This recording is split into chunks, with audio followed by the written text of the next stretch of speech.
Hi, good afternoon. My name is Trenton Bilyeu, and today we'll be speaking about DaBaby's Cake Factory.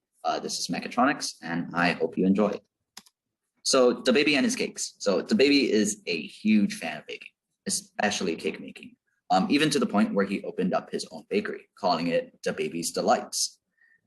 This bakery was wildly popular, and slammed with orders, DaBaby could not keep up with icing these cakes by hand.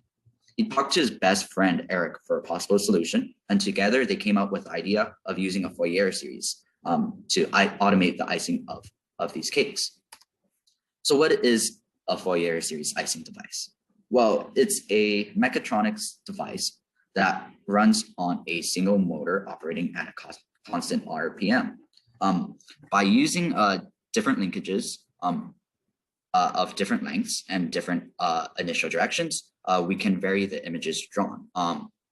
It uses the concept of Fourier series by adding these linkages or vectors tip to tail, and then adjusting the initial direction and magnitude of them. An interesting thing to note with this Fourier series and how elegant of a solution it is that every single vector rotates around its origin at the same constant RPM.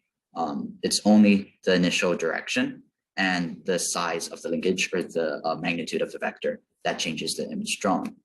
So although this is a very clever and ingenious solution to this issue, there are a few pitfalls. It requires a lot of complex math and a pretty complex mechanism to draw even a simple shape like this.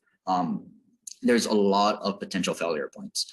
Any one of these linkages or pulleys can break, rendering the whole entire mechanism useless. And it's extremely hard to reconfigure this mechanism to draw a new image. You would have to change out the initial direction and magnitudes of each linkage, basically requiring you to build a whole entire new mechanism for each new image you want to draw. So what kind of solution would we use? We would use a modern mechatronics system. Here is my polar plotter.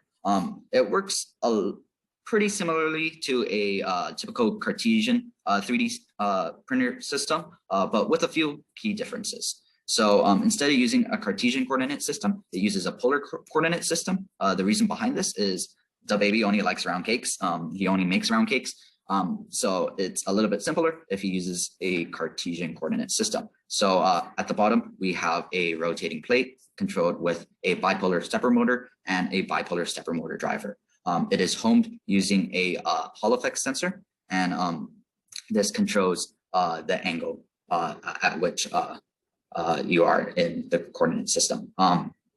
Up top, there is a ball screw linear actuator, which is also homed using a Hall effect sensor. A Hall effect sensor is a lot like a physical limit switch, except that uses magnetic fields, so there's no moving parts in it and fewer points of failure. And this rotating screw moves back and forth, dictating the radius in the polar coordinate system. And it is also controlled using a bipolar stepper motor and a bipolar stepper motor driver. To control the actual frosting and pumping of frosting, we have a typical DC motor. The reason why I chose a DC motor instead of a stepper motor or a servo motor is I assume DaBaby is going to be making a lot of cakes, and he's probably going to need several of these devices to ice his cakes. So we're trying to keep costs as low as possible for DaBaby. So we're using a standard brushed DC motor. And it's not too important that we have extreme accuracy with the frosting delivery. Controlling the DC motor, we have a standard H bridge. The reason why I didn't choose a relay, just a single relay to control this motor, is I wanted to control its direction. So for example, when we're done icing a cake, it will run it in reverse for a split second to make sure no icing accidentally comes out. All of the H bridges, the stepper motor drivers, and two Hall effect sensors are all controlled with a P2 board or a similar microcontroller board running simple code. And with that, you can load it in different G codes for different images and easily reconfigure this device to print any image DaBaby desires, from butterflies to convertibles to hats. And with this, it really simplifies the system, reduces the amount of moving parts. We only now have 3 motors and really 3 failure points. It makes it scalable, easy to configure, and it really just simplifies it and brings the mechanism into modern day technology.